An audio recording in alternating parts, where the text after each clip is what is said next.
Yes, as I walk through the uncanny valley of death, you shall fear no evil, for I am that evil.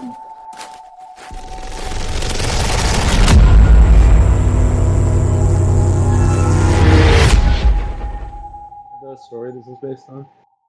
I have not, no. I read it for this. We'll see if I can keep up. I'm gonna try to read. This is the plan. To state it to everybody, including the people listening, is to read all of the books in the Castle Rock saga from the body through Needful Things. Even the body is a story within, a book of short stories, and a lot of them are short stories. But we'll see if I can keep up with that. The plan is to watch this, Stand By Me, then Cujo, then I think it's The Dark Half, and then Needful Things this month. And the last one should come out on the 1st of next month, technically. So was your choice for this movie specifically purely based on it's quite a short book that is set in Castle Rock? Well, it's like the start of the Castle Rock saga, and then it's directed by Rob Reiner, which, rest in peace, really grim what happened to him pretty recently. There's a lot of sad. You should probably do your intro if we're going to start yapping about it, because there's not much movie to go over. It's a very simple movie. We'll mostly be talking about tangential things, I'd imagine. Well, yeah, we'll settle on a rest in peace, Rob Reiner, and then we'll launch into Welcome to the Uncanny Valley.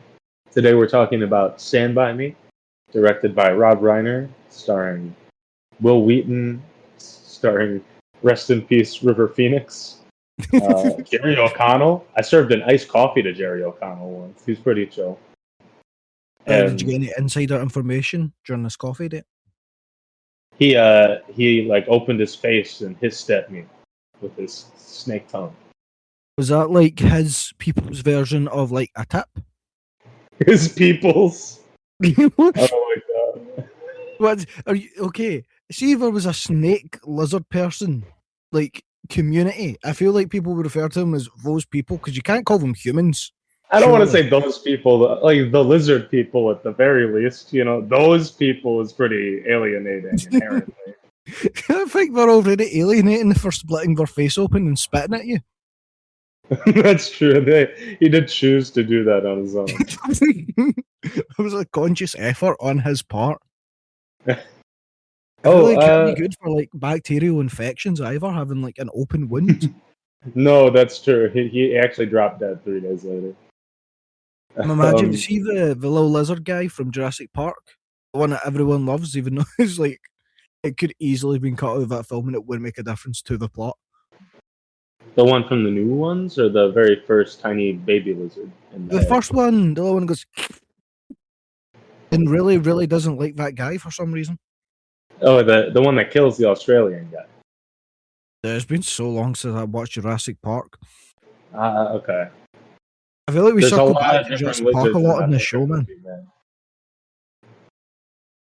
I did want to mention, also starring Corey Feldman, Kiefer Sutherland, and they have John Cusack play, and Richard Dreyfuss is in it. John Cusack plays the deceased brother of, I think it's Will Wheaton and Gordy.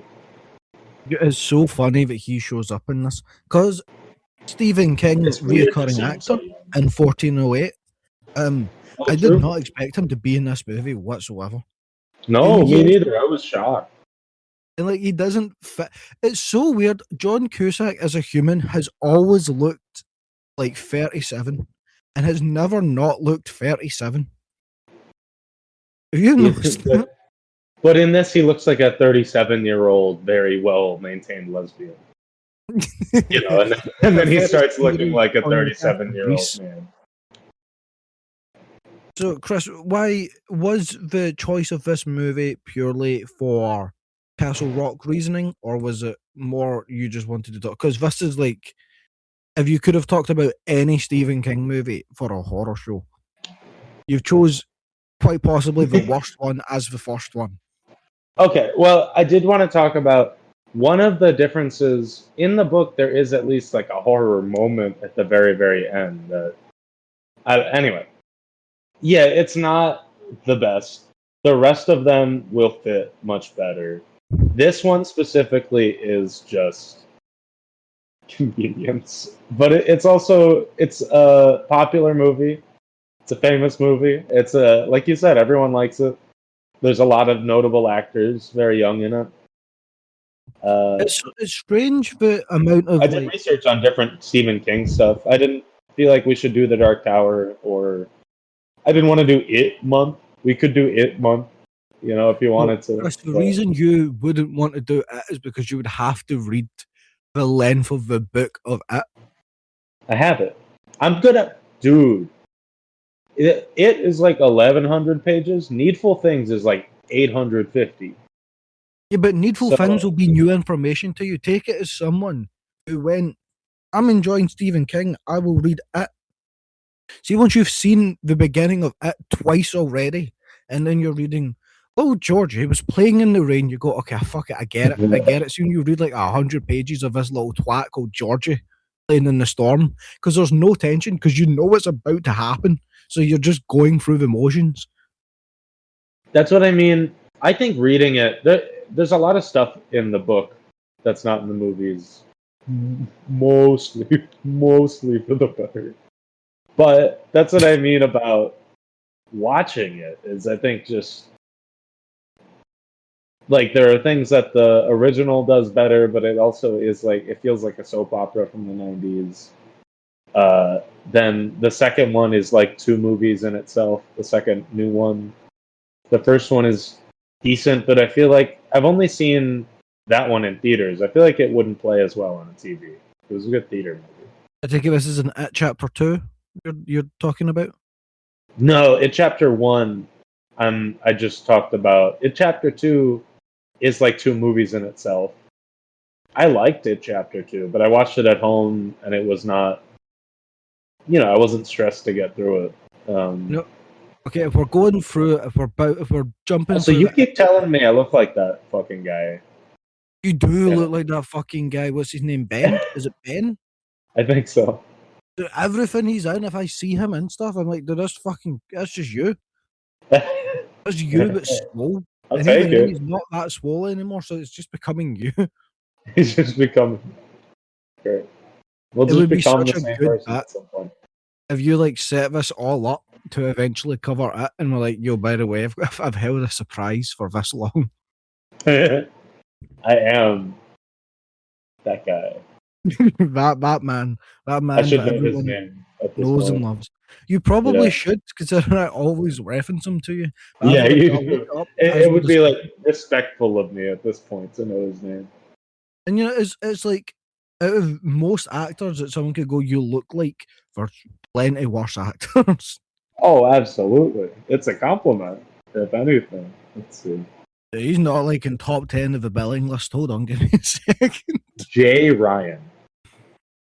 Jay Ryan. He That's does such not a- have a notable name. Yeah, such a dude, bro. Name, no wonder I don't. It doesn't even look like a J. I think because when I see him now, I go, that looks like a Chris. I'll But yeah, take we'll it. give Oh, it- he's very handsome. Mild, quick rundown of all the It's since you gave your thoughts. The TV movie, enjoyable, but I think actually pretty bad, and people completely overrate it. It Chapter 1, also overrated, but a good movie. It Chapter 2, fun to be had, also a bad movie. Welcome to Derry, good episodes and a terrible show. I really like the first episode, but I had a friend who said don't watch past that. They recommended I watch that first episode, but not anything else.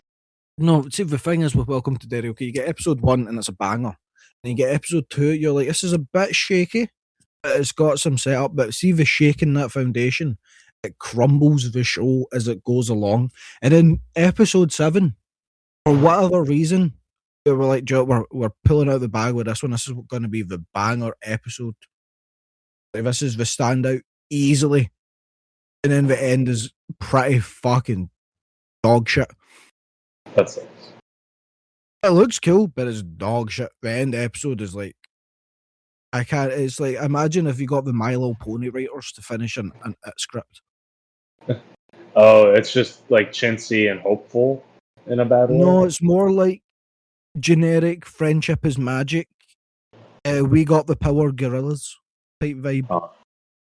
Well, I'd say if anyone likes like a situation where something really shifts up what you think the plot is going to be, or say what the cast of something might be, watch just the first episode of Welcome to Derry. You'll be pretty pleased.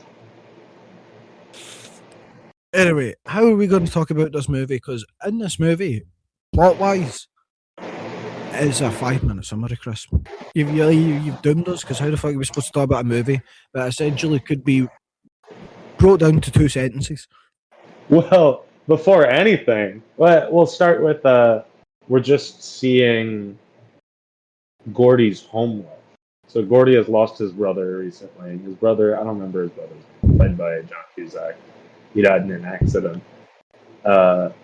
We are seeing his home life where his parents are checked the fuck out, and he is trying to get his mom's attention. I guess context that's needed is that they have his brother's room. They haven't touched it. I think he died 4 or 5 months ago. And he's asking for something that turns out to be in his brother's room. And he's yelling to his mom, who is putting up clothing, "Mom, where's my lamp?" I don't remember what he's looking for. It doesn't matter. And his dad, his mom is not facing him. She's doing something. His dad is closer to him and facing him, and answers him. His mom is ignoring him, but also, why is he yelling to his mom? His dad is right there.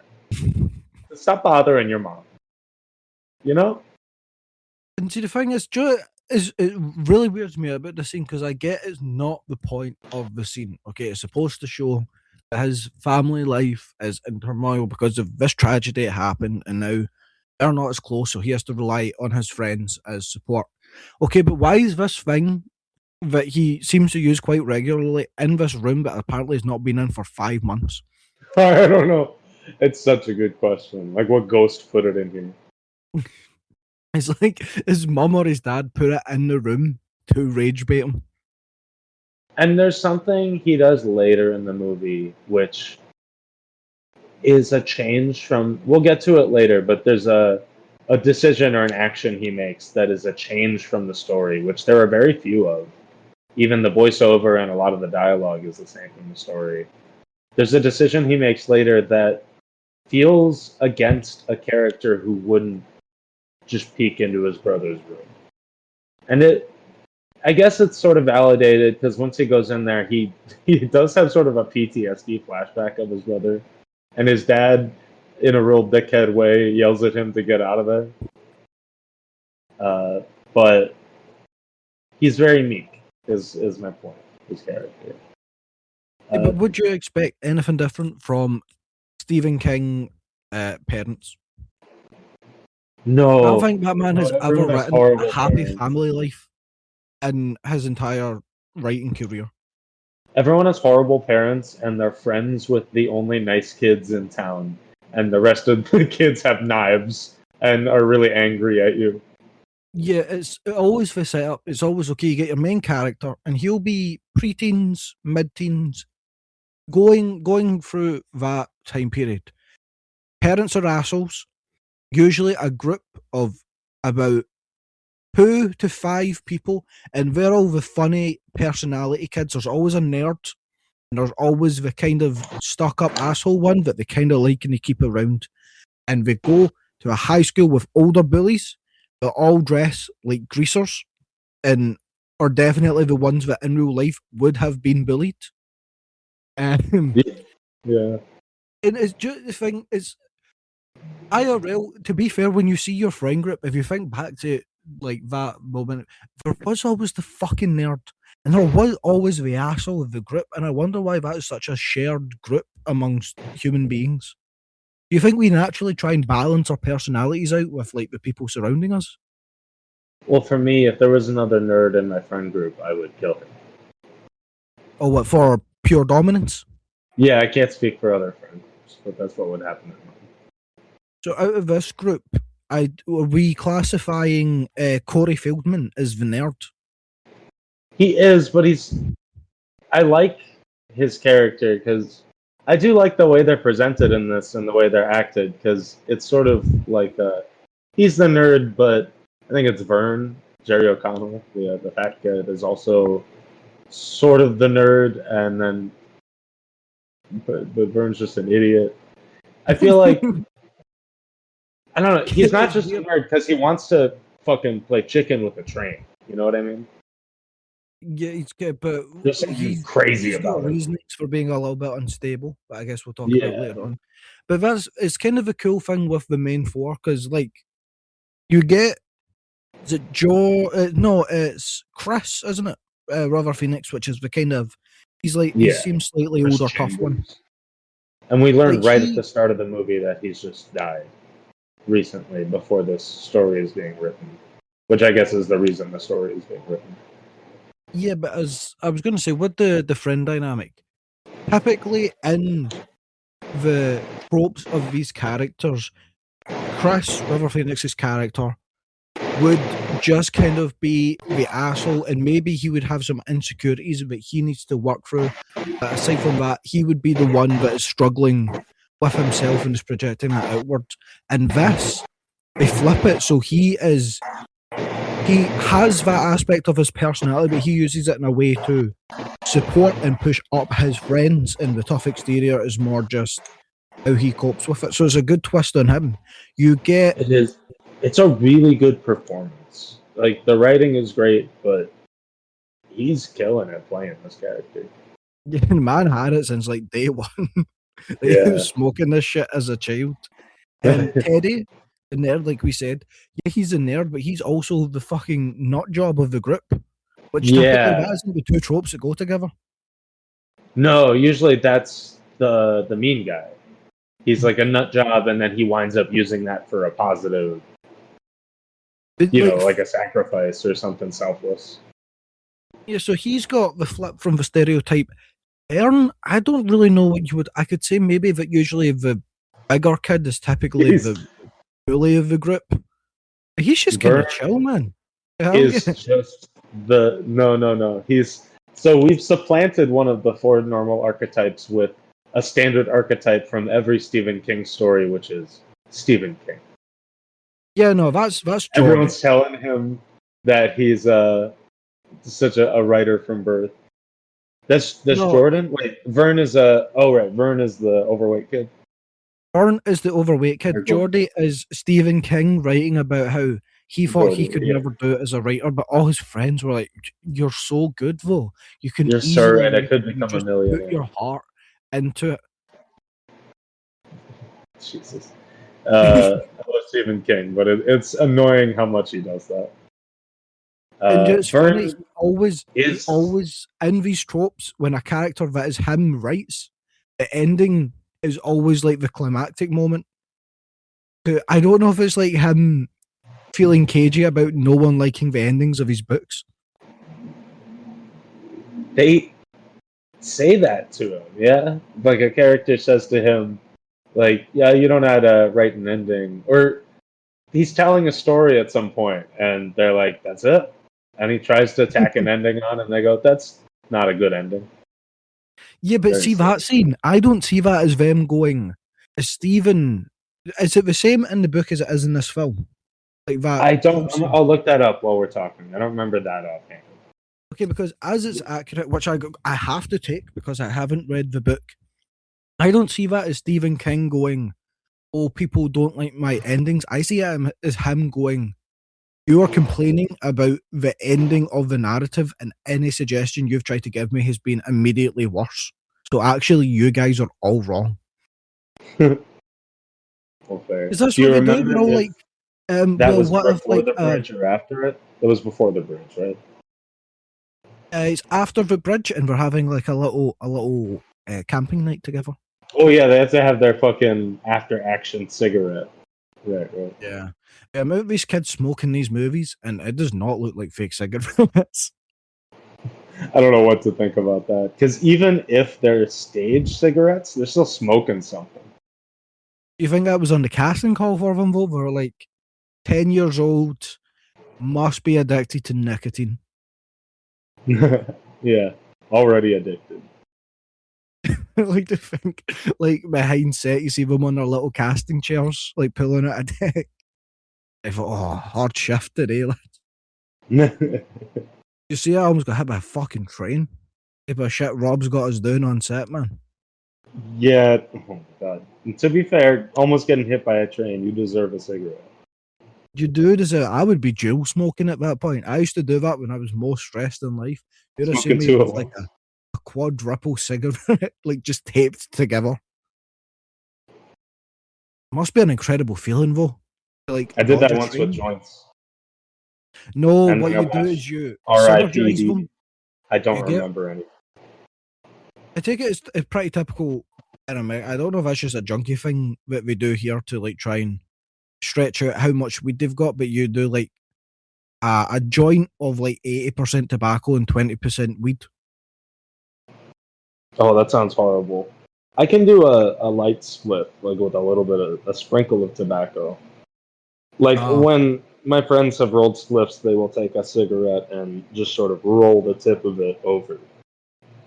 I was thinking what you could do is you could synergize it and you make a square of That's it. 2 joints at the diagonal and then 2 cigarettes at the other diagonal.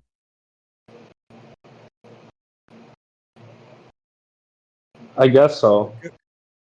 I'm not sure I entirely follow. You don't get it, man.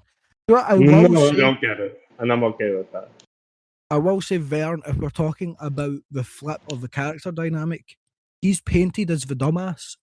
He's easily the smartest one of the script because he's the only one that when sure the burying the pennies under his house was Yeah, maybe dude, he's a dog. He's acting like a dog. yes, that's stupid, okay, but he's under spy mode, alright. He gets information.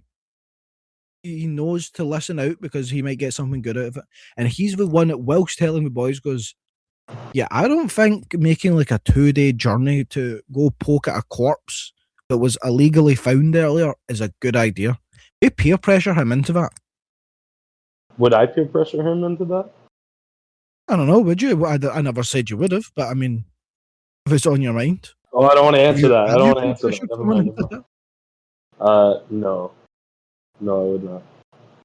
Chris, do you think? Sorry, what did you ask? I just found where the story is, where he tells the story at the campfire. But repeat the end of your question. Dormouse.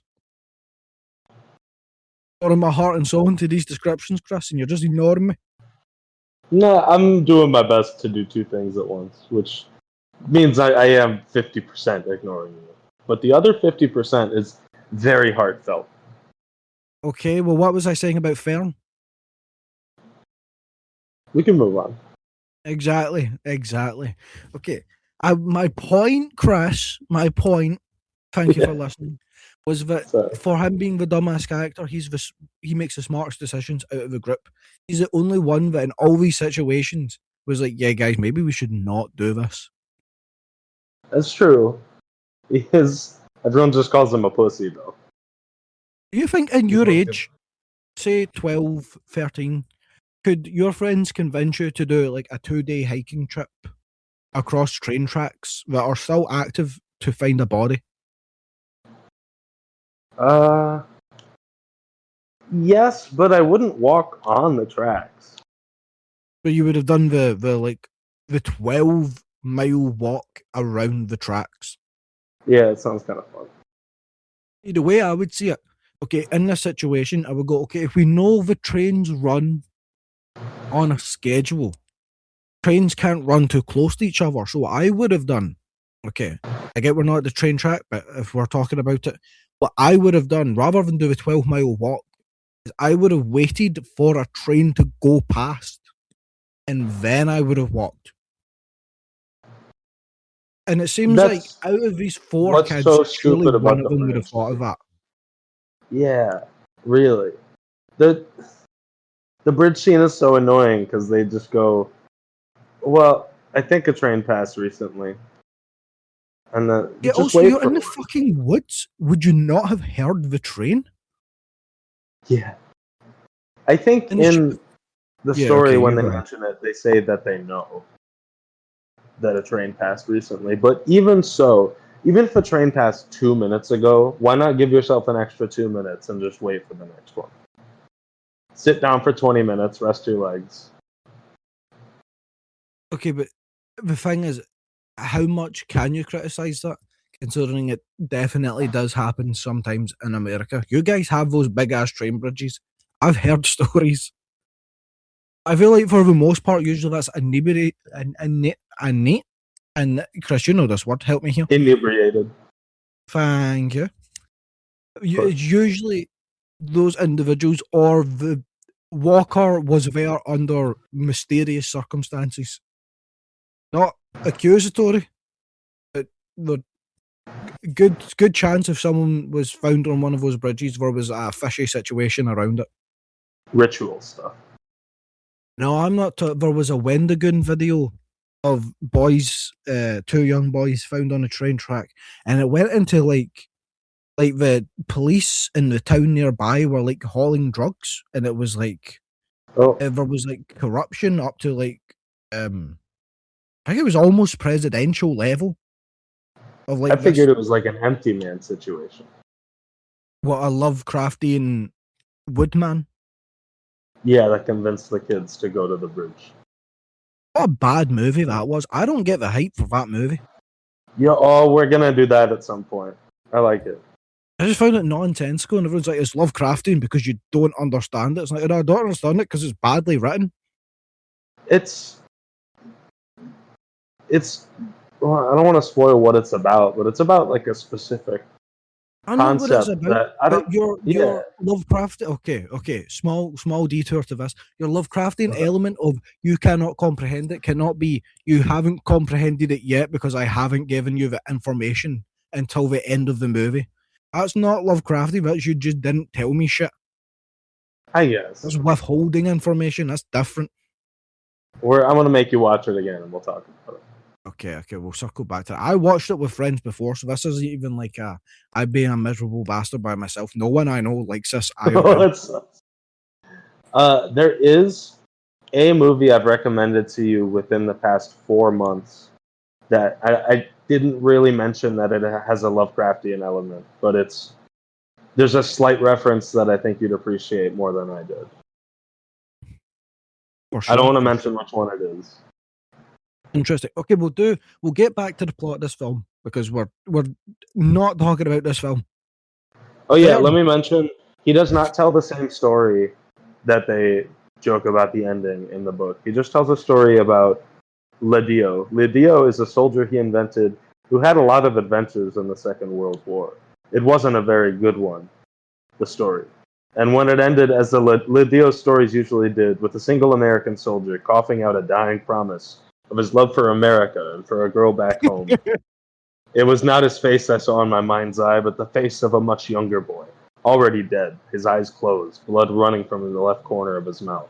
And behind him, instead of a war-scarred France, I only saw dark forest and the railway tracks, dark at the top of a bank against the starry sky. You know what? To be fair, see for being 12, a man fucking cooked on that freestyle. See if he whipped it out of his ass He did. in the middle of a walk, I'd be like, God damn. I would question maybe the protagonist's last breath being America. But Are you okay? maybe remove that part. But aside from Okay. that, yeah, that's pretty good. They're written better than most of Stephen King's actual endings. Yeah, very true. But okay, so Vern, he comes up to the boys and he's like, "Hey, I heard this plot. My older brother, I think it is, or like my older brother's friends, or so. The older kids in this, I don't remember how any of them are related to anyone. I don't think you just need to know there's some greasers and they're typical bad boys. We've got cut off sleeves.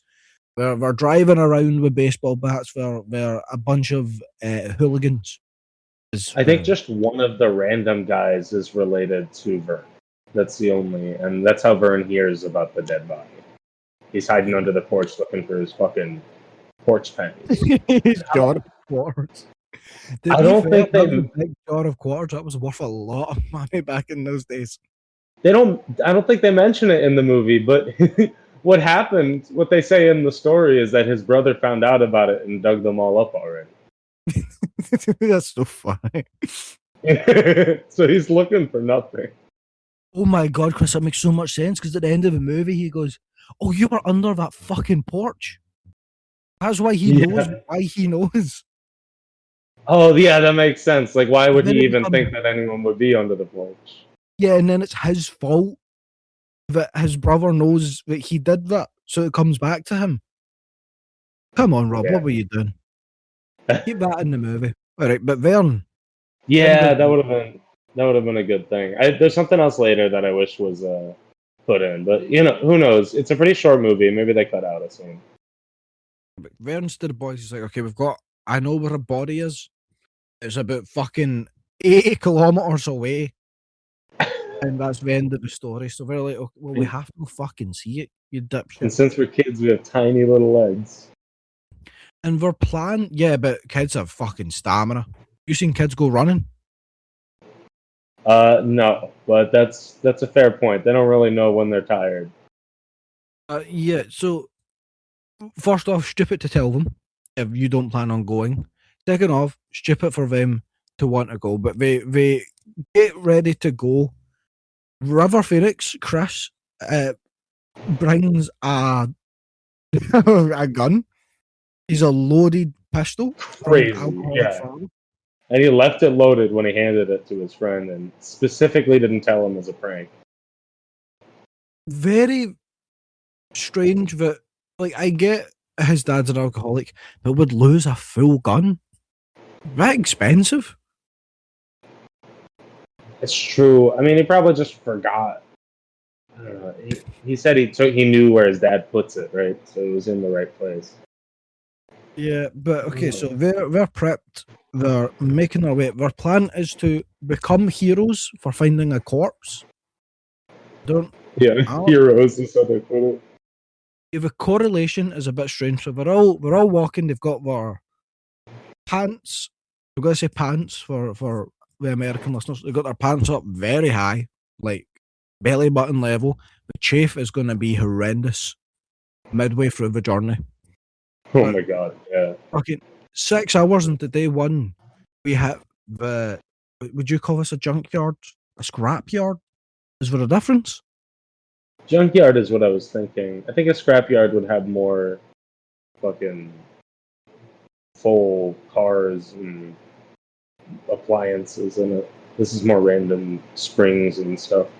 This is a very movie junkyard too. I don't even know if there's anything, if this is what a real junkyard would look like. Oh, I thought you would. Okay, because like, we don't really have those. We have dumps. Is there a difference between a junk and a scrapyard? Is it a scrapyard more for the selling and junk is more for dumping? I don't know. I'll be so honest. I don't really deal with that since I live in New York City. I don't know. I feel it's a very American thing. You've been yapping about like old Americana vibes before. I feel like that would just be ingrained in I would imagine social a mitosis. scrapyard. Here's my guess. A scrapyard is like a guy who goes to the dump and with a big truck and goes, I could sell this. And then he throws it all in his yard. And then people come by and go, I'll pay you for that. And he goes, I knew you would. Oh shit! So American pickers. Yeah, I guess so. That's what In that's my America, guess. is American pickers just called pickers? I don't know what that is really beyond it being like people that get picks. You know, beyond the basic concept of the show, I don't know about that as a real world thing. Dude, here American Pickers is a show where people drive about to like usually like not doing very mentally well old people's house that is just full of shit, like hoarding shit. And they go, yo, that's a vintage Coca-Cola sign. I'll buy it for $20. And they go, yeah, sure. And then they sell it in their store for like $80. I used to watch a lot of Pawn Stars with my Uncle Dave. You and your Uncle Dave, big fan of Pawn? Yeah, we love Pawn. See, I try and watch that show, but I feel like it's too scripted. Like, I can't. Some of the shit that they put up with, I'm just like, you would just, as a business, you would not take that. That's fair. I don't know if I would be as into it now, but when I watched it, I was really enjoying it. I don't think I could watch it on my own. But like watching it with people and going, no, I wouldn't take that one. You know, I did that. I did that with my ex's dad once. The only time I interacted with my ex's dad was picking him up from the airport, and then when she was at work, we watched Deal or No Deal, and people would pick stuff, and we were both going, "No, I wouldn't pick that one." Well, for some reason, because like we're on the American Vibe, imagine both of you in like a tweed shirt on like rocking chairs with some glass bottles of beer next to you, going, "Yep." No, on a couch. I wish we had beer. I feel like that's always the thing in Stephen King book. Though, see people's friendship, it's over sitting next to each other with some beer. Always, because he grew up where you don't do anything. He grew up middle of nowhere. Where is it? Because you've got more King knowledge than me. Where is it King grew up in? I Maine. assume Maine. Yeah. How did you guess? He never talked about it. It's like the running theme of every book is Maine and alcoholism, and both seem to stick with him. Think in Bangor, Maine, but I'm not sure. Interesting. What books? There's books that are from there, isn't there? Maybe that's why I'm not sure. Is because there's so many places in Maine that he has also invented that I'm dubious about it. I want to say the road that leads to the motorway that Pet Cemetery is set on may be connected to there. It's also connected to Salem's Lot, that I doubt is a real place in Maine. Oh, okay. Durham, like Maine.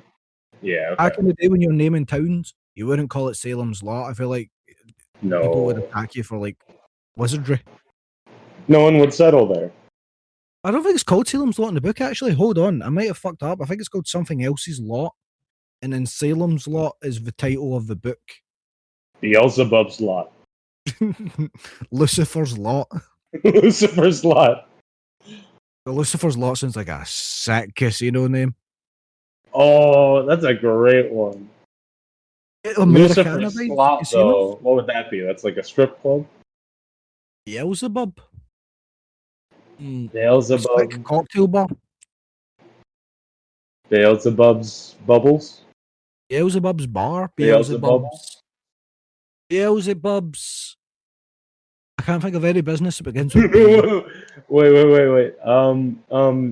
A hell-themed cocktail bar, but where your hostess and host are dressed as Wolverine. Beelzebub's.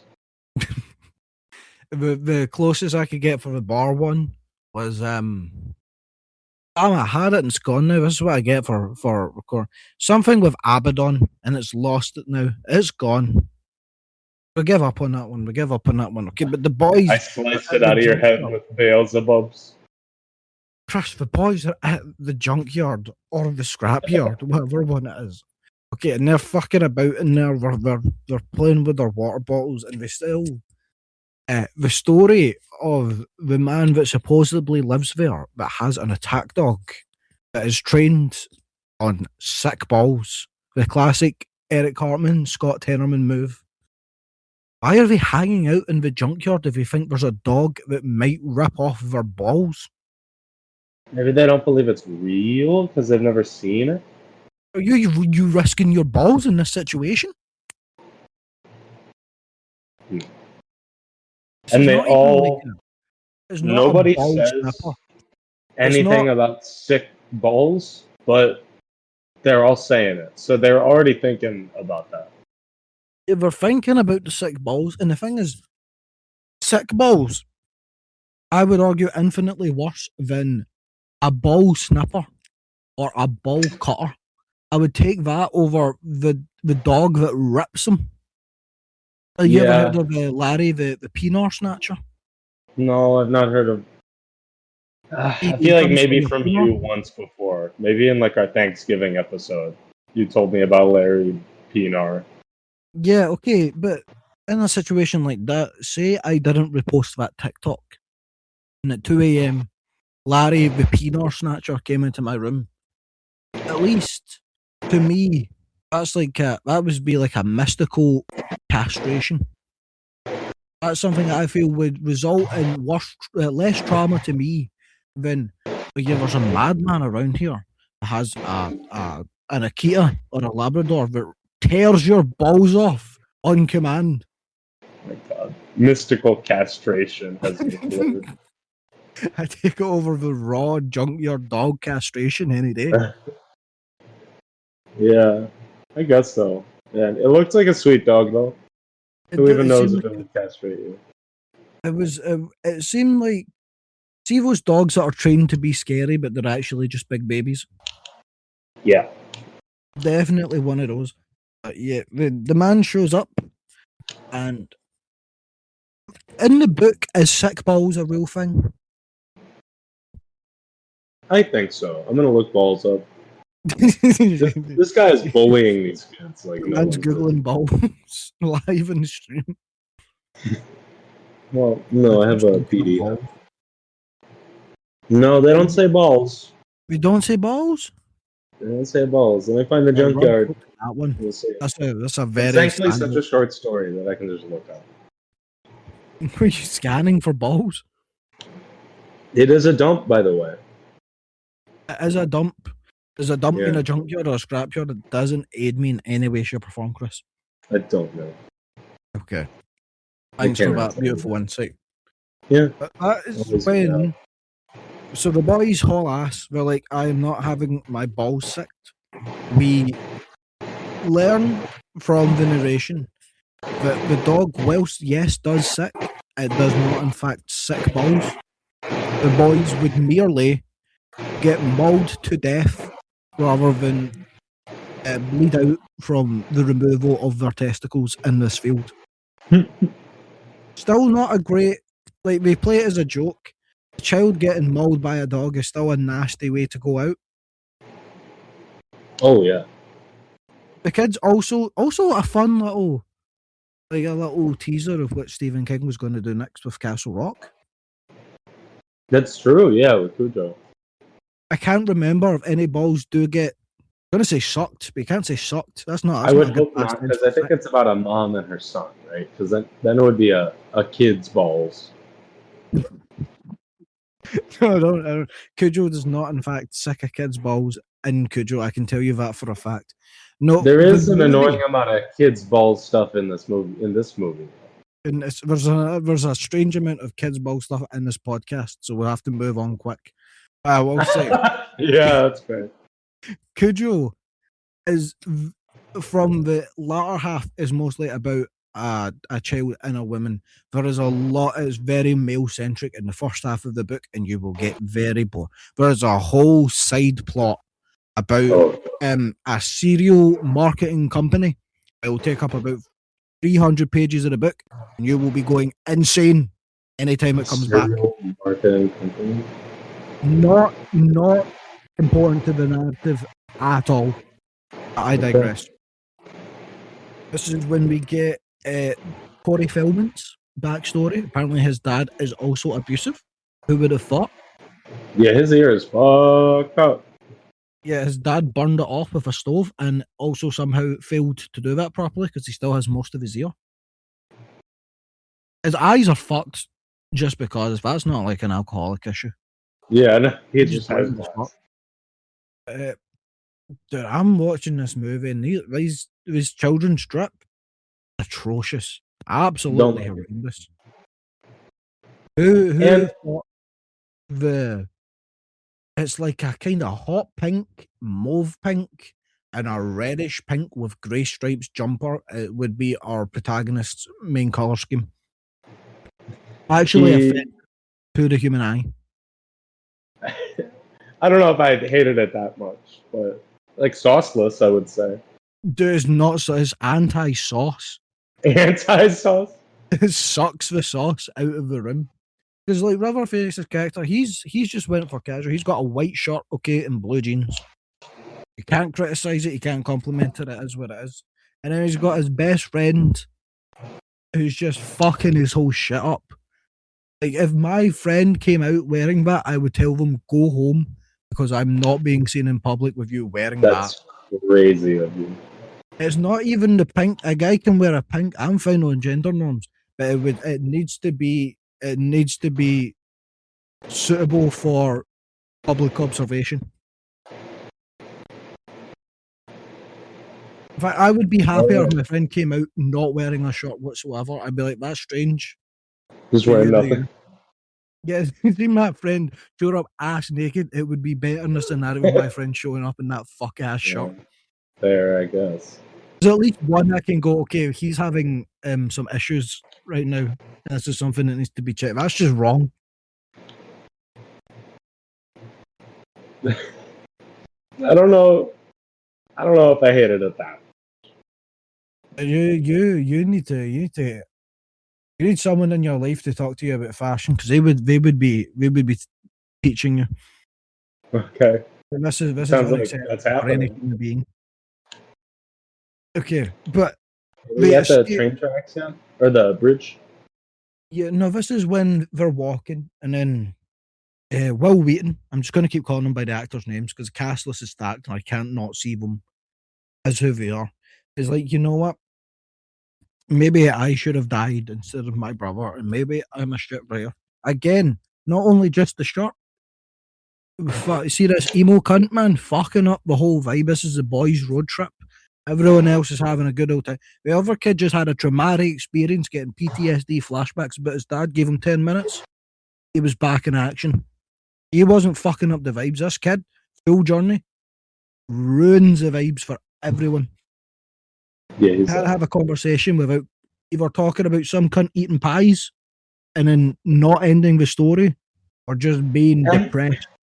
His tact is horrible, telling a story about a guy they named Lardass when he has an overweight friend. Yeah, and just be fair, his friend isn't that overweight. He's just not. No, like, he's not.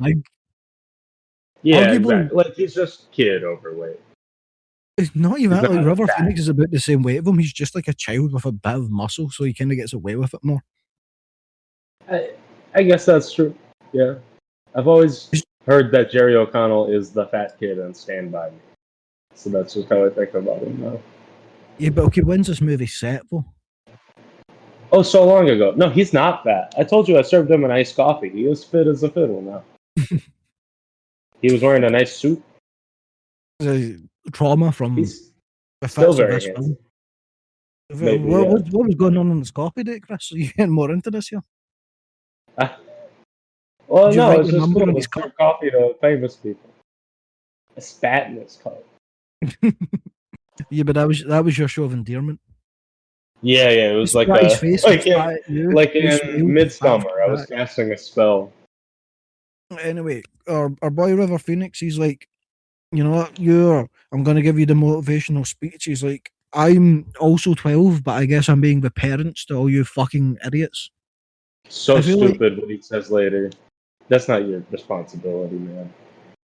Yeah, but I also feel it's not his kids. Like, I get that he doesn't really have any parental figures, so he grew up faster than the rest of them, so he shows more maturity and he's able to help these kids. But also, what a fucking downer, man, having to look after your free friends. Not even drunk free friends, just free friends that are dumbasses. Yeah, having to play dad. But they arrive at the tracks. Chris, you were wanting to cut in here. Okay. Yeah, the tracks is a fun sequence. It's kind of the only notable thing in the story before the ending. You know, like you said, it's not a very dense story, but it's a fun. It is fucking frustrating, but they are kids, so it's fine. But that they don't just wait for a train to pass and then go. Because they do almost die. And as they're almost getting hit by the train, I have a feeling that I can only have as like a 30-year-old man where I'm going, these fucking idiot kids, this wasn't worth it. Now there's, 3 kids are going to get killed by a train? It would have Go been a home. rather duller ending if Corey Feldman and River Phoenix survive, and then these two just eat shit halfway through the movie. Oh my god, it would be. Yeah, I was expecting something more grim to happen, like one of the bullies to die accidentally, even because it's a Stephen King story. But I'll put a pin on that for a future discussion. But about the grimness of Stephen King's books, we'll circle back to that at a later point in a few weeks. But see, the thing is, see these kids, okay, all of them would have survived, aside from Fern. Fern almost gets two of them killed. The tension is only here because Vern refuses to just walk on the tracks like a normal human being. it's so stupid. Yeah, he doesn't do that in the book, as far as I remember. And okay, think about being this age. See if your friend did that in the track, would you not instantly boot him straight in the ass until he stood up? I would, at the very least, walk past him. You would fucking leave his ass. I would yell at him as I'm leaving, but yeah, probably. You've got it, Fern. Keep going. You got this. Oh no! Leaving his ass. Did you guys bring cups to get the rest of Vern? What about the rest of Vern? Did you guys bring cups and jars, some Tupperware, so we can pick up Vern and bring him home? Oh no, he's over the river. See when that train hits. That's him going back to nature. That's for the fish. Yeah, that's the beautiful circle of life. Vern, a point against you're saying that Vern is the smartest. They give Vern a gun later, and I'm thinking, why'd you give him a gun? What? He's like playing James Bond. He's so nervous. He's looking around in the woods, aiming it. He's accidentally aiming it at his friends. Why'd you give Vern a gun? Okay, but Will Wheaton's character earlier shot it in the middle of the small town. True, but he didn't know it was loaded. Yeah, but also someone gives you a gun, the first thing you go is, hey, I'm going to check if there's bullets in here before you pull the trigger. Well, yes, and the first and most important rule of gun safety is a gun is always loaded, but he's, what, 12? I thought the first rule was to always look down the barrel to check if there's a bullet inside of it. Yeah, and because the firing pin, puts a little spark, you want to pull the trigger so it'll help you see down the barrel. It lets some light in through the top, I hear. Because then you can get like a little reflection if you shake it about whilst looking down. Well, yeah, because you can pull the slide back on your own, but if it's the right model of gun, it'll just slide back on its own after you fire. I find that very funny that that's one of the first rules, because it implies that a lot of people have done that whilst also holding the trigger backwards whilst looking down it, and that has caused accidents. The rule is more about your friends and people around you, and I think there's something also noted about, you're not just pointing a gun where you're pointing it at everything behind that also. It's just about guns are dangerous, basically. Yeah, but that's still a thing that people go like, don't look down the barrel of your own gun. It's like, yeah, but also you should be in control enough to know if your gun's about to go off. Like the barrel shouldn't even be an issue. First, you should know if it's about to fire. You can have a jittery trigger assembly or something wrong with your loading mechanism to where it just misfires also while you're looking down the chamber. Yeah, but if especially your if gun's say someone drops misfire, the butt of a rifle or a shotgun on the floor as they're looking down it.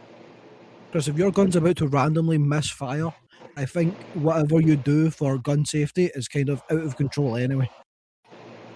If you don't have control over when that's about to blow, you're kind of good. Well, whatever they're doing that has caused them to neglect their gun cleanliness is also why they're looking down the fucking barrel of their gun.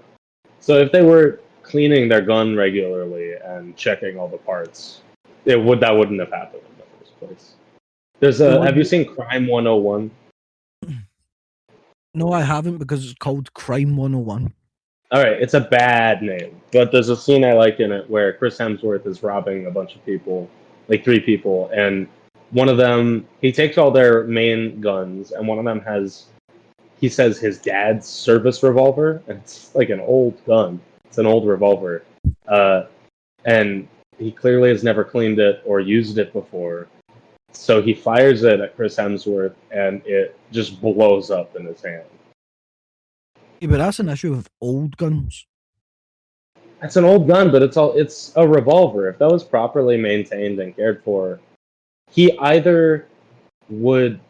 probably still be able to use it, but also he would have noticed that it wasn't usable if he was checking it and cleaning the barrel and everything. How old the gun is, though, because gun safety would also tell you don't put your hand in front of the barrel. But if you've got a musket, I mean, that's part of the deal. That's true. Yeah, it also depends what metal the gun is made out of. Yeah, because it could just deteriorate over time. You could just have an old shit gun. I mean, all of the guns from Nam broke in water whilst they were telling the soldiers, "Hey, can you go hide in puddles?" Sometimes guns are just a bit shit. Yeah, because they make a lot of them. Okay, they survive the train tracks. No thanks to Vern. Will Wheaton saves his ass last moment. This is your favourite part of the story. We gotta go buy hamburger. Right? Hamburger? Or did they do that earlier? Yeah, they buy some meat and some burger buns. Did they buy some meat? That surely would have been the beginning of the journey, Chris. I think you've got us twisted about. Where are they buying it? Yeah, right before the train tracks, I think. They went to the store. They did. He went to the fucking food store, brother. They pooled their money and then they went. He's in the middle of the woods. Camp. I know, but he hiked to it. They like pulled straws or whatever on who was gonna hike to the food store. I'm rewinding the footage here. Okay. Okay. That's fine with me. He goes to a store and he buys meat. The guy says $1.50. He says $1.50 of meat. Chris, what is your insightful input about him buying some burger meat? Since you're so focused on it. I didn't have one.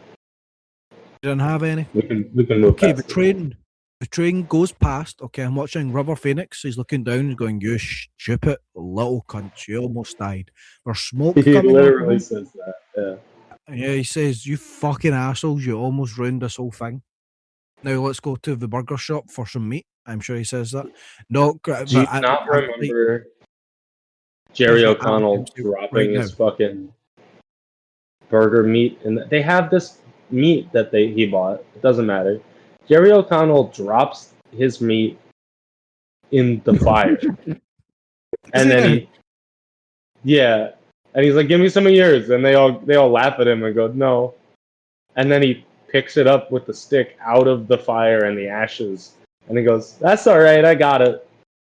Dude, is that not a fucking marshmallow, Chris? That's what I mean. No, it's meat. They're cooking burgers over the fire. Regardless, I'll rewind the footage, and the shop does not happen after the train tracks. Well, okay, fair. It's before the train.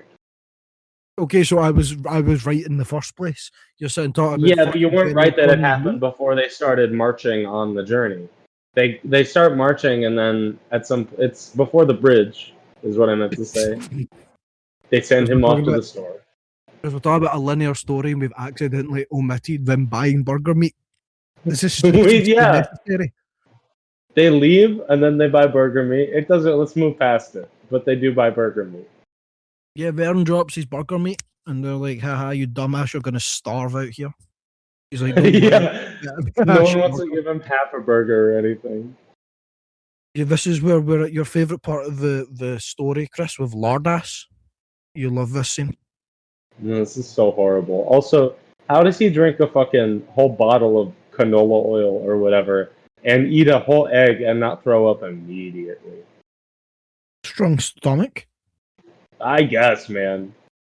I don't know that there's much to talk about with this story. It's just a little rough. Yeah, I don't. I don't like it. I don't see how it. Like, there's nothing in it. Like, I dropped my mic. We're so back. I think it's There's just nothing supposed to in it be that, like, funny. parallels the story in any way. It's just him going, "How remember was this fat guy, and everyone called him fat, and then he ate a whole lot of food, and then everyone's like, Yes, damn." they hate badass. And then you know how he showed them up? He showed them out by eating a lot of food and then throwing the food up on them. Yeah, there's a logical fallacy in the story that the people of this town wouldn't believe that the guy they think is incredibly fat would win the food competition. And then throw up because he's so fat. Like, they would just be grossed out and make fun of him for it. I do like their little BOA hats that they wear to the pie eating competition. Yeah. I don't know what that's supposed to be because it's not. It wouldn't be Castle Rock. I guess Bake Off and BOA, Bake Off and Accomplish. I guess. Is it the guys in the front row with like the antlers on their hats? Yeah, it's a very Alan Wake. I'm not rewinding, but they say at some point. And they were throwing up on the nuns, and the nuns were throwing up on the collection of deer, the Deer Society or whatever they call them. Oh, so I wonder if that's what Alan Wake took from, and it's Stephen King inspirations. Maybe if it comes back up, I wouldn't be surprised. I'm curious if Gordy is relevant in the future at all. Yeah, well, we'll keep an eye peeled. An eye peeled? That's the term, yeah. Oh, okay. Oh my god. All right, I'll peel it. But...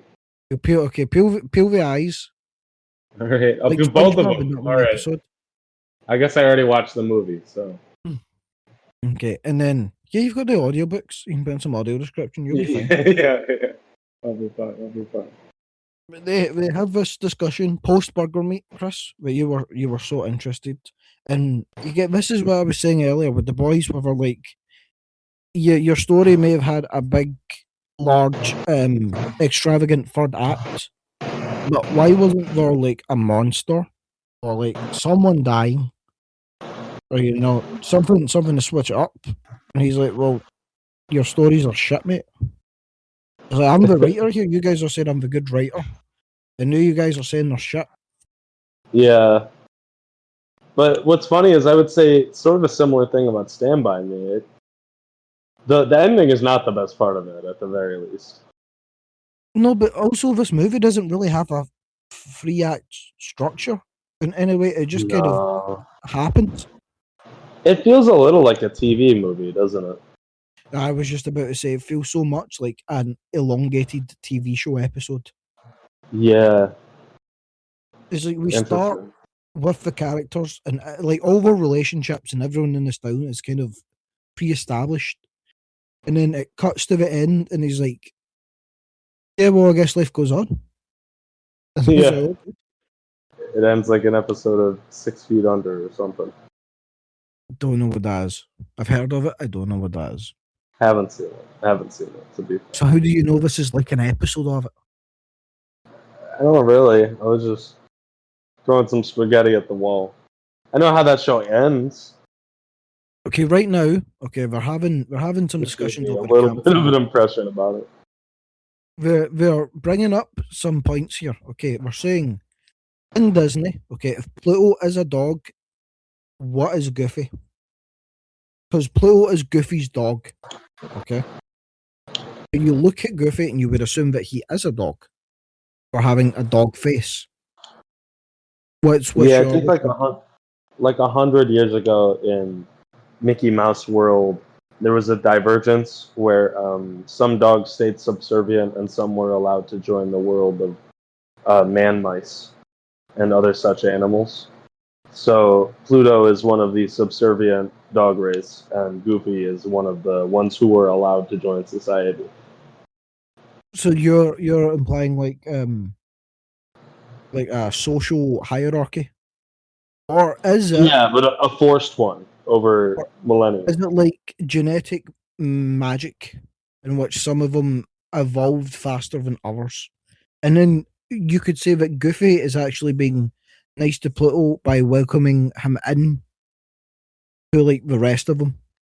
What you Even don't though see though Pluto's is when Goofy and whatever Pluto breed, are you know? alone, Goofy is kicking Pluto. No, don't say that's no. That's a very loving relationship between owner and pet. He picks his food up. He doesn't let him eat when anyone else isn't there.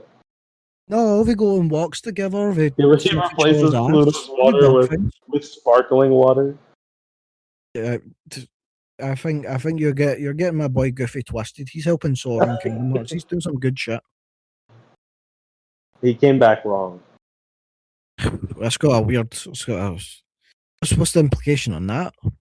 I don't know. Didn't he die in Kingdom Hearts 2? No. Oh. Who Sorry, did he- Who told you Who Goofy's died? dead? Who died in Kingdom Hearts 2? Got crushed by a big rock. Oh, dude, I cannot remember, but it wasn't Goofy because he's in 3, my man. Well, he came back, and it came back wrong. And that's why It wasn't he treats anyone of note. Pluto wrong. Okay, moving on to Vern's question. If you could only have one food for the rest of your life, what would you have? Would it nourish me properly? Maybe it depends. I feel like you would still get the negative. I don't think you would die. Okay, I think in the spirit of the question, no matter what you choose, you wouldn't die of malnourishment, but you would get the negative effects of the food. Hypothetically, if you ate nothing but chocolate, your teeth would rot and you would get really, really overweight.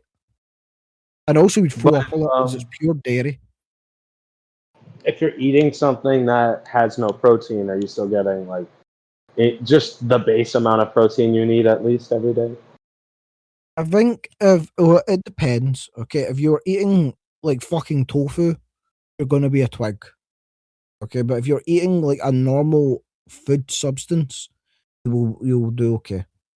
If I say Ben and Jerry's half-baked ice cream, Okay, what's in the half baked ice cream? What's it's the it's like brownie chunks. It's like chocolate chips, cookie dough, chocolate and vanilla ice cream. Do you think in the spirit of this question you would also get Caramel. diabetes? No, No. Okay, but because it's also still a because lot I don't of want dairy. You know the dairy wall. You're a food guy. I don't know what that means. When like the human body takes in a certain amount of dairy, like any more causes extreme nausea and vomit. Have you never seen people try and chug milk? No. Isn't it? Max Mofo back in the day did it. I'm sure that was a pretty popular. It's like a thing people do. Try and chug like 3 gallons of milk at once. You will be throwing your guts up by the second one. I bet you can't even do that with water. That's crazy. No, you could do that with water. You can overhydrate. You can overhydrate, but I'm pretty sure it's like almost inhumane amounts of consumption you would need to get water poisoning. Well, if you're like chugging the water, I think you die. I think you almost drown yourself. You're chugging it fast enough. But is it not that you would get like the amount you would consume, you would get water poisoning first, but even then you humanely wouldn't be able to actually do it? I don't know. I don't actually know. I read at some point that someone died because they did a water challenge, drinking water challenge. That is sad for them, but it's also kind of funny. Imagine having to tell like relatives. Like you just drank so much, fucking exploded, man. Well, there's one news story I always remember, which is someone, I think, died in an internet cafe because they forgot to eat, which unfortunately doesn't never happen. But they were playing Don't Starve, which is very funny. I take it that's in like an Asian internet cafe. Yeah. That happens a lot. People die from exhaustion in those, like a fair amount. Which is fucking crazy. But I don't see. But the thing is, I can relate to it because back when I was a teenager, I had sight problems from forgetting to blink whilst playing video games. Really? Wow. Yeah. I used to play it too can much happen World to of anyone. Warcraft. For me, it was Guitar Hero. I feel that makes more That's sense cooler. because I have to watch the notes. So if I'm That's blinking, I'm true. not seeing the notes. Yeah, you're like at war. You're a 12-year-old at war. I can't fucking miss them. They're coming for me. Maybe that's why fucking Corey Feldman's got the glasses going. That's funny. But it was when did this come out? Would the Commodore have been about during this time? Hold on, I'll do a little research. So your food that you're going for is Ben and Jerry's. Yeah. I think Specifically half baked. specifically half baked. The flavor, yeah. Very woke of you, might add, Ben and Jerry's. Yeah? But my okay, I was thinking about this, okay, and I was going to say meat feast pizza, okay, because I get my choices of meats on the pizza. So I've got like some flavor variation. I don't have to eat Oh, all. that's true. I That's have true. the You can dairy. take some off. That's a great point. I I have the can't take some dairy of my from the toppings chips. out of the ice cream.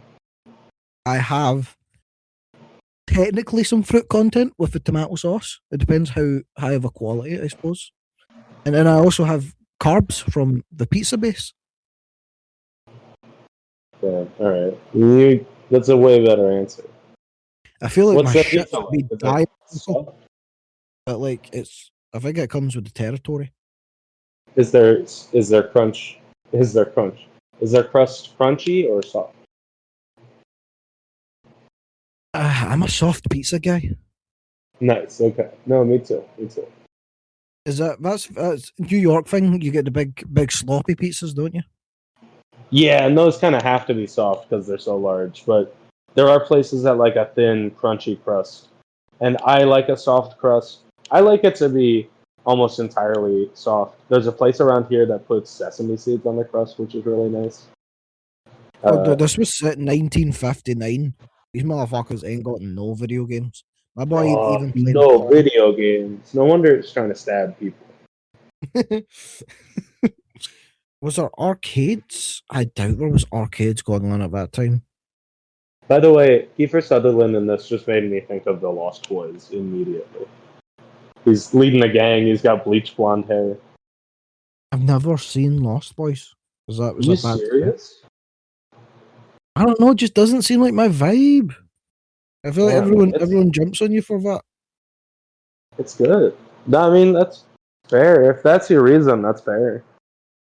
And it's like, okay, I see that it says horror comedy. How camp is Lost Boys? What the trick they pull is there's Corey Feldman and Corey Haim, I believe, and they are in a plot or B plot. They're sort of both A plots. In a secondary plot with the little brother of the family that just moved into town, and then Kiefer Sutherland and the vampires are in another plot with the big brother. The little brother plot is a lot more comedy, and the big brother plot is a lot more horror.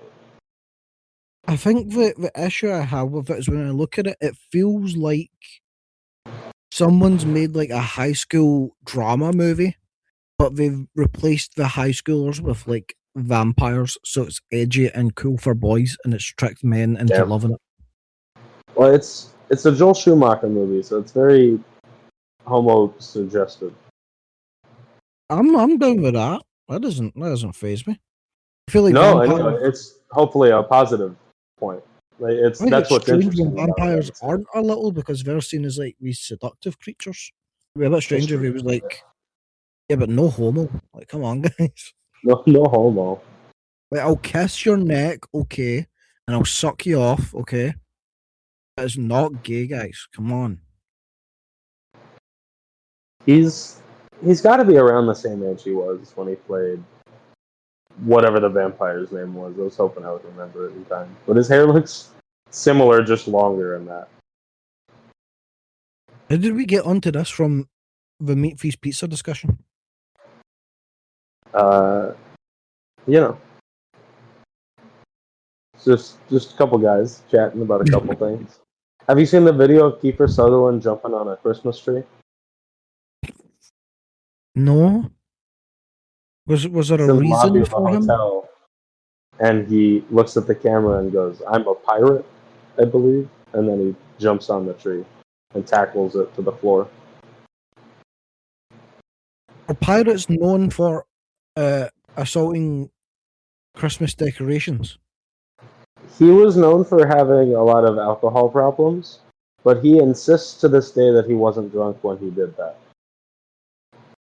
See, if he's willing to admit he has alcohol problems, I don't see why he would lie in that issue. Me neither. But it's a confusing thing to do. I believe he was goaded by his friends. Should we move on with the plot of this film, Chris? I don't see why we would Talking do about that. a man in a hotel room jumping on a Christmas tree. I We're presume in the hotel lobby. So they find the body of this kid.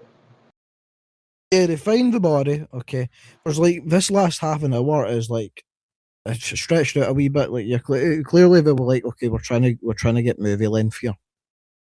Yeah, this is like 15 pages of the book, which is 75 pages long. This is the last quarter of the story in the book. Oh, we forget. And in the book, there's like a hailstorm that happens. Does the hailstorm affect the story in any way, shape, or form?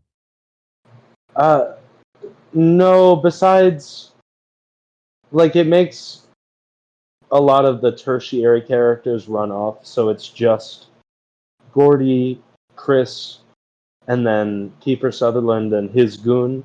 Everyone else runs off, and then those four are in more of a standoff together alone. And then they finally get them to run off, and then the only other notable thing is that the boy, I forget his name, but the dead boy, his eyes are closed in the book, but they look at him for a moment in the hailstorm, and it looks like his eyes have opened up, but it's because they're filling with hail and it's reflecting light, which is a cool image, and I'm disappointed they didn't try to recreate, but it would be tough to. Okay, but it's also a Stephen King book, so maybe his eyes did open for a bit. That's what I mean. That was like a scary element of it, especially this is the guy who wrote Pet Sematary. Like, this is the guy 20 years later writing the story down.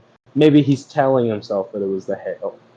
So I liked having that is the horror element to the story that is missing in the movie. It's still not enough quite to justify it as a horror entry, but it was a cool image that I feel like was lost. Actually, before we get to the body, you can tell it's late because my voice is getting so raspy. Oh my god. There's a moment where Chris and Will Wheaton's character are sitting by a tree, and Will Wheaton he's been his little emo self, and he's getting looked after by Chris. And Chris is basically like, yeah, well, the reason I try to help you so much is because like my life, obviously nothing's going to really come of me. Like he's accepted that he's seen as lower in society, so he's trying to make good of it. And it's after Will Wheaton's character has another dream about his dead brother, and then after it, there's a nice scene where it cuts to him writing his book again on the train tracks, and you see a fawn run up to him and look at him, and then run off before he wakes up. It's on the nose. It's very simple symbolism of like childhood innocence. I think I would say that's the best scene of the movie. I like that interaction between it's like Vern and Corey Feldman's characters. Like they're there to flesh out the cast, so it's not just the two boys, but the main protagonists are Chris and Will Wheaton's character. Definitely. Which does bring me to my only... I've mentioned things that could be better that they left out from the story, but my only actual issue is in the confrontation with the bullies. Chris is the one who pulls the gun up and instigates everything, which feels more in character with him, feels a little less in character with Gordy. And then also, it's not a direct. He doesn't die because he did that, but he dies because he tries to intervene. I want to talk about how he dies, but he dies because he's trying to help somebody. He wants to stop somebody else from dying in another situation. So it makes more sense for his character to be the one to make the choice in this situation. And it makes it more meaningful as a sort of a two-hander story. But do you not think it works better for like showing the maturity of his character, that he's the one that's like, no, a gun in a situation is going to make stuff worse? I guess so. I don't really feel like they get to express that at all, though. You don't think that comes through? No, I do like how his character reacts to the situation. I don't have a problem with it inherently, but given the fact that one of the characters does pull a gun out, it makes less sense that it was Gordy. I could see that. I think it would maybe be fun if Vern did it, because he's like the character you would expect to least. It would even make more sense if Corey Feldman's character did it, because he's the nut job that has violent tendencies. Yeah, I would like that a little bit more, because then you even remove that sort of responsibility of. You're not committing to violence, but you are committing to the idea of violence by pointing a gun at somebody. But the older kids instigate violence. Well, they do. They pull the knife out, yeah. But see, pulling a knife out and then pulling a gun both have the same implication and a threat. Very much so. Just on a gun shortens the time frame. That's all. Yeah, a gun is more like a knife is Right like, now. I will kill you, and there might be some effort put in. A gun is like, I will kill you much faster and much quicker. Call 911 right now. Especially out in the fucking woods. You're done. Oh my god. Speaking of a knife killing you slowly, though, they talk about how Chris actually dies, and I think this is a stupid way to die. He is in, what do they say, a donut shop, and there's two people arguing over who was in line first, and he steps in and one of them cuts his throat. Is that from the book? That's in both. Well, in the book with Chris, he explains that, because earlier when he's talking about how I won't do anything with my life, Will Wheaton's character says, well, you could come to college with me. And towards the end, he explains that he did go to college with him and he got into a nice restaurant. And it was his first week on the job that this happened.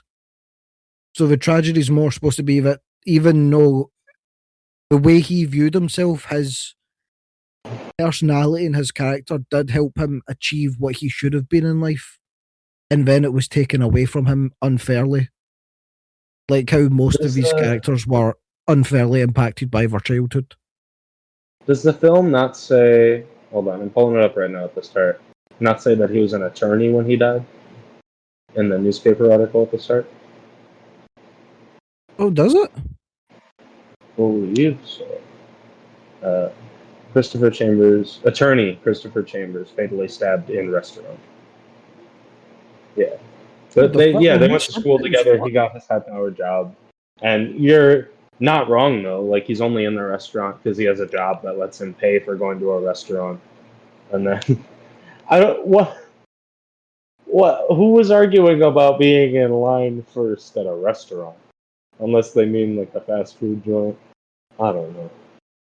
I did want to talk about everybody dies in the book. Not on the trip, but when he's doing the narration at the very end, Vern was killed in a fire.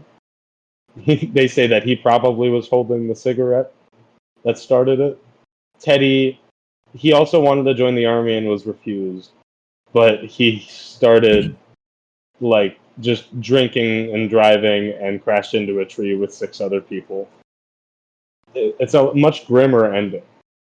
Whereas in the movie, he's just saying they're working, they're someplace.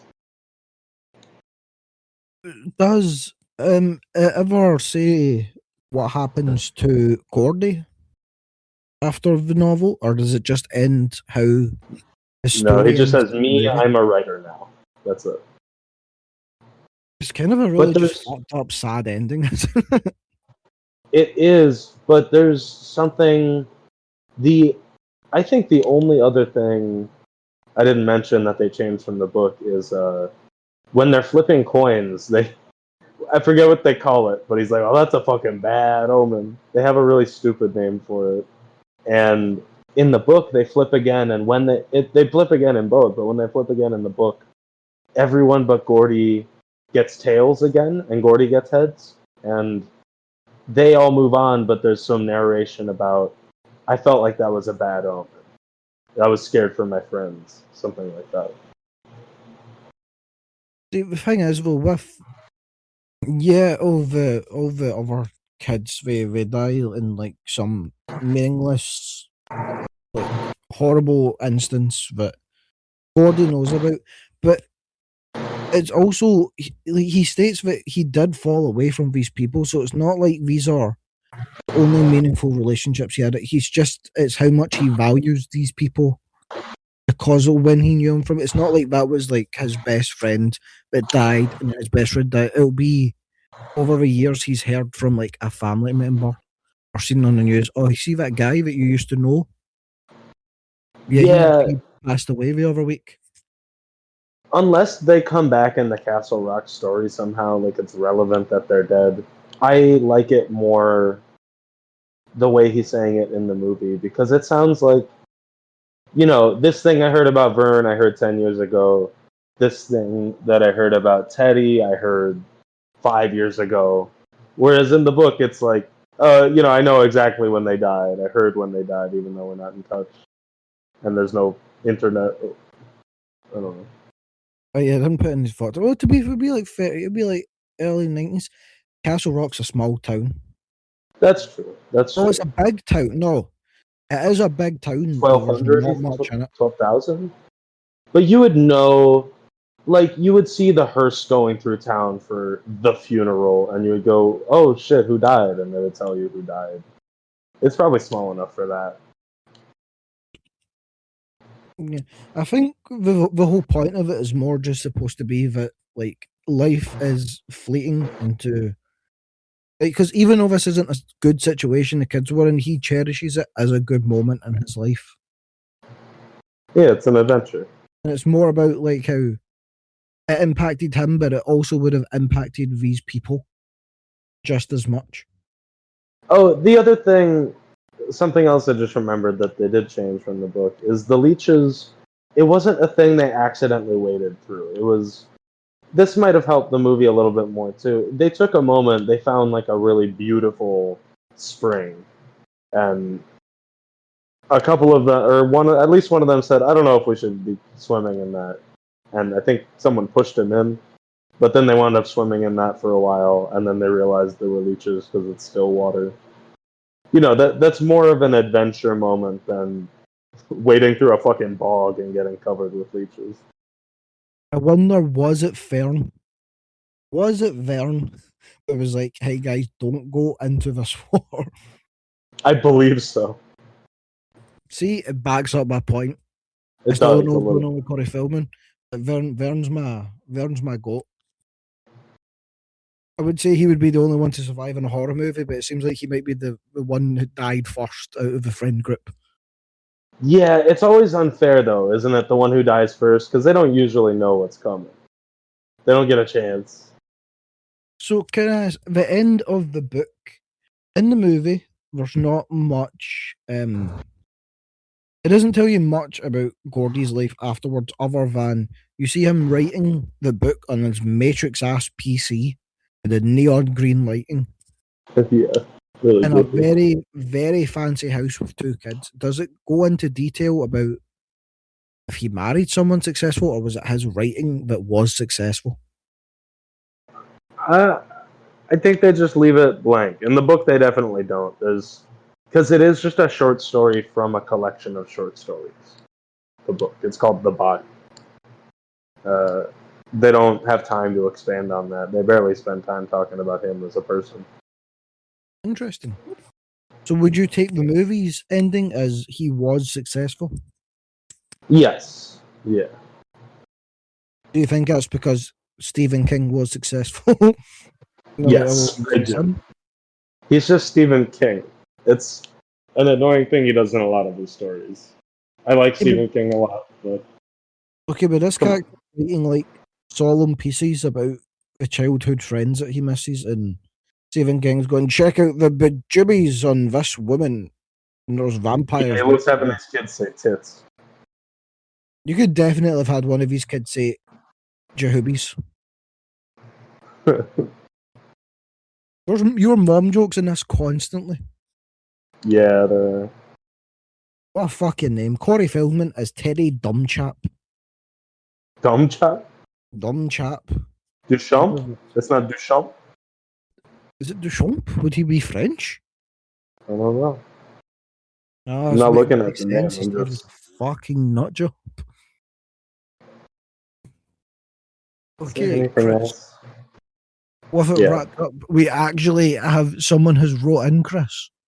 Would you like on to do? I would love to.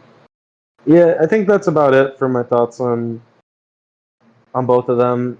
I like the short story a little bit more. I think the movie would be fine if it were like an hour 15.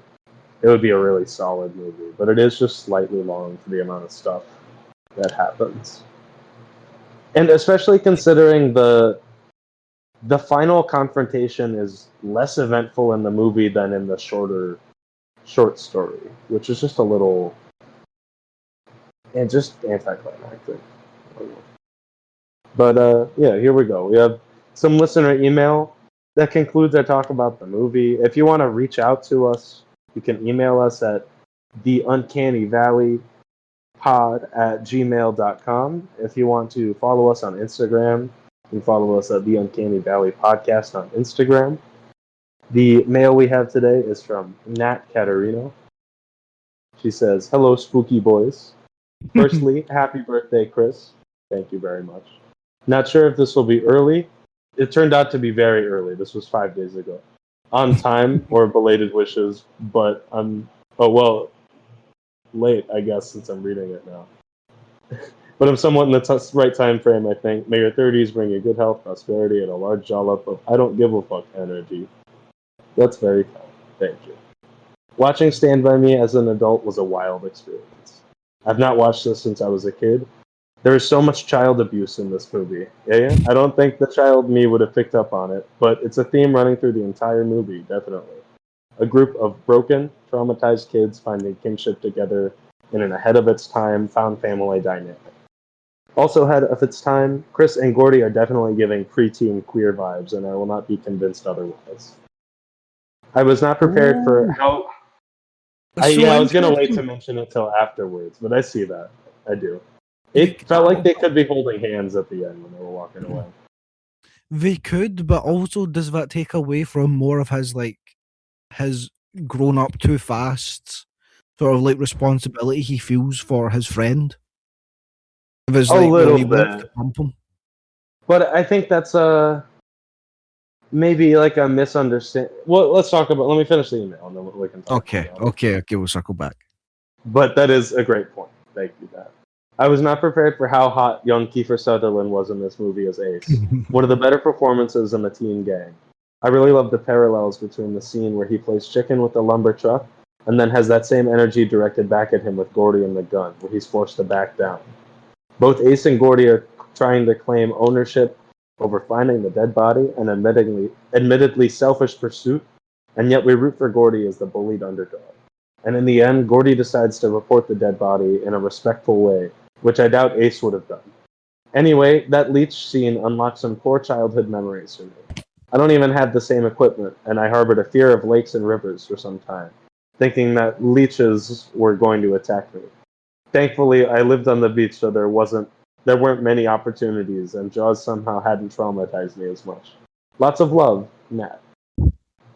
Uh, two things. First, something else I did just remember that's different in the story. They don't even report the body in the story. One of, I think, Kiefer Sutherland's friend anonymously reports the body. Is what they say happens. So none of the main characters do in the book. If Kiefer Sutherland's friend did that in the beginning, it would have just derailed the entire story. They would have been That's fine. so The kids funny. wouldn't have found the body. He should have done that. Yeah. But yeah, the preteen queer vibes. I see it, and I can see the dad vibes as cis men in the 80s misunderstanding that sort of affection between boys as brotherly love, and having to be sort of a hierarchical thing. Whereas it does feel, they're co-leads in this movie. It feels like a very symbiotic relationship between them. He's encouraging him for a lot of things, but there are relationships where people encourage their stubborn friends and then get other things in return that aren't directly encouragement for things they're not recognizing about themselves. Relationships aren't a direct mirror of a person. I'm not opposed to the idea of it, okay, but the thing for me is the way I view the relationships in it is Gordy needs that parental figure in order to achieve where he needs to be in life. He needs that sort of compassion and someone to look out for him, which he doesn't get from his parents. So he reaches out to Chris for that. And Chris's response to the abuse that he has from his parents is that he felt like he needs to be able to take responsibility to find a place for himself. So they, again, as you said, symbiotically, they help each other in a way that doesn't, like, the other boys obviously need the same sort of friendship that they have, but they gain something more from that, and I don't necessarily see it as romantic. Because to me, like, okay, maybe they have those feelings for each other, but I feel like the way they support each other is more of, like, I don't want to say a deeper thing than love, but it's more substantial to the story's themes. If it's not, I'm totally fine with but it's that also a reading. coming of age story, so that would also fit in with it. Like, I'm not opposed to it. Yeah, I mean, I My think reading. to me, the idea is more that it could become that, and it's like I don't think that was the intention at any point, because a bunch of cis men wrote, directed, presented this. But I like, Moonrise Kingdom is one of the Wes Anderson movies that I have latched onto. I don't like a few that I've seen, but it's the idea of presenting quote unquote love between kids as a very pure thing, because you're kind of stripping down the notions of attraction to what about people connects them to each other rather than desires or things you want from each other, which makes it a very strong connection, and is why you could see it blossoming into something like that. I would get why like young confused teen watched this and latched onto them in that way and maybe wasn't even sure of why they did, how that could help, like, that reading of it flourish a bit more. But for me, again, it's like you said, if it with a kid that young, sure, that'll be when those emotions start to come through.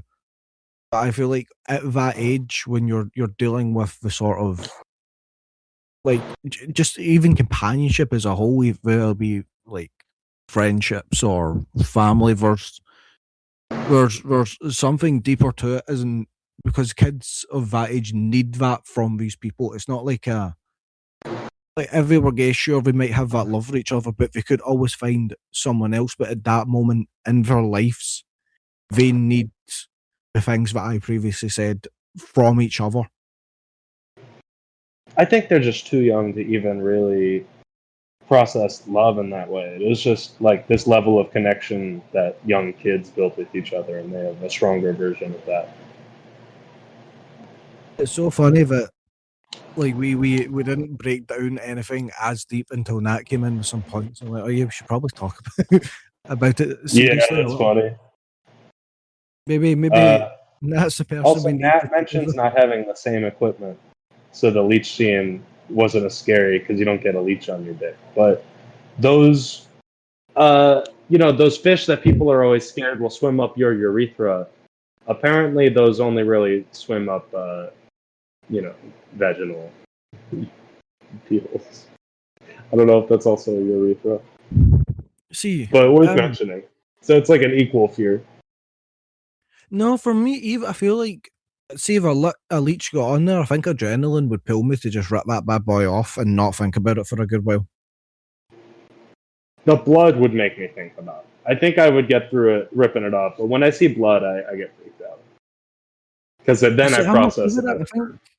I think it being a leech, I think see if a different animal had bit me there and I saw that much blood, I'd be like, all right, maybe we're turning back, boys. But if it's a leech, I'm like, oh, the little blood guys, and it's a little bloodworm. Yeah, that's true. They are blood guys. And people in the Victorian era, they were slapping those bad boys everywhere. I guarantee you go back in the days, like 1 in every 10 men had a bad boy hanging off their member. I hate that. A bad boy hanging off their member. Jesus Christ. Just sucking it up, getting nice and juicy. Great. Great. Is that where we're ending? Is that the final note? that might be the end of it. Oh man. All right. Well, get in touch. We're waiting to hear from you. Check out our drunk commentary from last week on Resident Evil.